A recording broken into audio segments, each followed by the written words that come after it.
Ai, ok. Medo.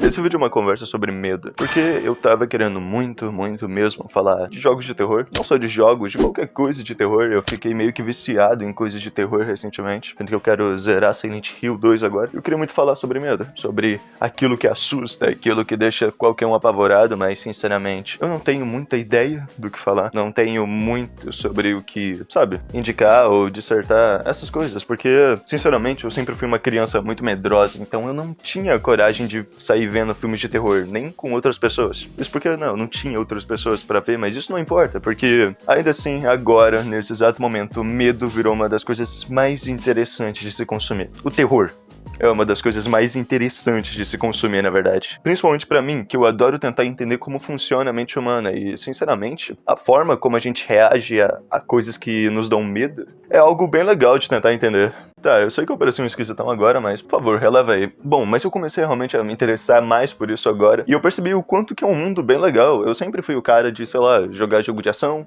ou ver coisas mais, sei lá, fodas, sabe? Coisas mais emocionantes, algo que tem mais ação e tudo. Enquanto o terror é algo mais passivo, é algo mais paradão, que mesmo assim consegue te fuder de várias formas mentalmente. Mas isso que é importante destacar. O terror de verdade, o terror bom de verdade, é aquele que faz você se sentir desconfortável, faz você se sentir com medo da forma mais simples e passiva possível, mano. E isso é algo que eu não consigo entender nessa indústria. Como é que um monte de filme, um monte de jogo de terror se torna jogo ou filme de ação? Me fala, como isso é possível? Resident Evil é o maior exemplo disso. É uma baita franquia de survival horror, que sim, tinha um pouquinho de ação no início, mas porra, mano, o terror era o que salvava. E aí me explica como é que você chega em Resident Evil 5 e 6 e vira, sei lá, uma missão impossível. Eu achei que o Tom Cruise ia aparecer em algum momento no meio do jogo, tá ligado? É loucura.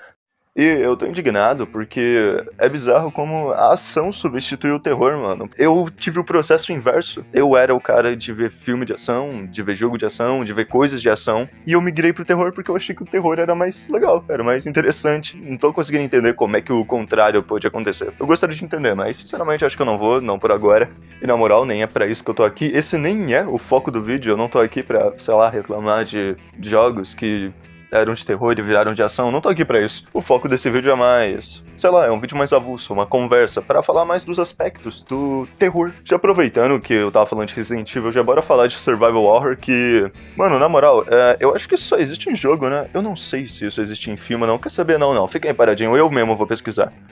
Sim, só existe em jogos. Survival horror é literalmente um gênero, um subgênero de terror, onde foca na vulnerabilidade do jogador, enquanto ele lida com monstros ou situações tensas e terríveis de horror. E esses negócios só existe em jogo mesmo. E na moral, eu acho que é a forma mais conhecida de jogos de terror, né? Sinceramente, eu acho que é importante destacar isso, principalmente pra mim, porque algo que eu sempre odiei mais do que filmes de terror são jogos de terror. Pensa em algo que eu não consigo. Aparece a primeira coisa, a primeira criaturazinha, aparece o Fred na minha porta no FNAF, e eu já saio do computador e esses negócios. Então, pra mim não rola.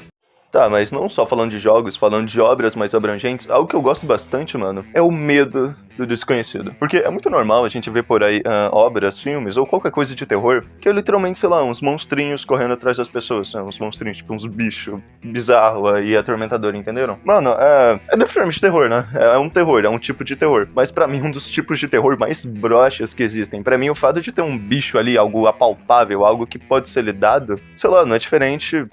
Eu ia falar, não é diferente de, sei lá, encontrar um urso no meio da floresta, mas sinceramente, se isso acontecesse, eu com certeza me cagaria de medo. Não, mas tá, o que eu quero dizer é que é um tipo de terror mais previsível. A nossa mente foi feita pra lidar com situações dessa forma, prever essas coisas, né? Lidar através do que a gente já conhece, como se fosse uma base de dados mesmo. Agora imagina você ter que lidar com algo que você não tem dados nenhum, você não tem recurso nenhum ali pra lidar, você só tá com o cu trancado e rezando pra Deus, porque, oh meu Deus, não tem nada pra você ver. Por isso que a gente tem tanto medo do escuro. Não é que a gente tá com medo da falta da luz, a gente tá com medo do que essa falta de luz tá escondendo. A gente tem medo do que a gente não conhece. Por isso que é muito mais bizarro e muito mais assustador uma criatura que fica, sei lá, te espionando através de frestas do que realmente um monstrengo ou seria o killer maluco correndo lá atrás de você, tá ligado? Muito mais bizarro esse medo daquilo que, sabe, fica à espreita, que você não entende direito.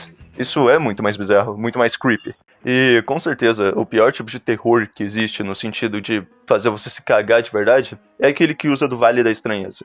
que se você não sabe o que que é quando tem características humanas, coisas que você consegue identificar, tipo uma silhueta, tipo um formato humano. Um exemplo bom é backrooms, na verdade. Tipo, são locais que você consegue identificar como estruturas humanas, mas você sabe que tem algo errado, algo faltando, entendeu? É muito nessa vibe mesmo. E, mano, na moral, eu provavelmente tô editando isso de madrugada. Então, com certeza eu não vou estar colocando imagens disso, porque eu provavelmente vou estar cagado pra caramba. Então, eu só recomendo uma coisa. Então, se você quer mesmo ver, vai no Pinterest ou no Google mesmo e pesquisa. Vale da Estranheza. É bizarro. É, tipo, bizarro. É perturbador de olhar. Por isso que, provavelmente, eu não tô passando imagem. E é por isso que funciona. É algo que consegue te dar esse medo do desconhecido e é algo que te deixa desconfortável pra caramba ao mesmo tempo. Por isso que é um terror que funciona tão bem, entendeu? Outro tipo de terror que também é bastante conhecido é o horror cósmico. É aquele terror mais filosófico, mais profundo, que faz você se sentir insignificante e tal, sobre, sei lá, alguma coisa superior, alguma coisa além, entende? Porque muita gente sempre via como se existisse entidades além da nossa compreensão e tal, se via como algo mais religioso, via como algo bom. Só que o horror cósmico vem exatamente pra mostrar o contrário disso, o quanto isso na verdade pode ser bem perturbador, bizarro e faz a gente se sentir bem insignificante, na verdade. Tem vários tipo obras que abrangem isso, como It a Coisa ou o Monstro Cthulhu de Lovecraft. Lovecraft, na verdade, né, que trata bastante de horror cósmico e tal. Sinceramente, foi um dos meus tipos de terror favoritos, mas, sei lá, ele perdeu espaço porque tem coisa mais bizarra. Sinceramente, eu acho que o aspecto humano já consegue trazer um terror muito pior do que qualquer entidade possa trazer, entende? Eu acho que só o fato de incluir um ser humano ali já pode deixar algo 1000 vezes mais perturbador do que qualquer coisa além. Ok, esse papo foi meio louco, mas obrigado por ter me ouvido até aqui, mano. Seria legal se você, sei lá, desse like, se inscrevesse, passe, mas de qualquer forma, valeu. Eu meio que termino por aqui. Eu já tô indo embora e... Obrigado. E até uma próxima.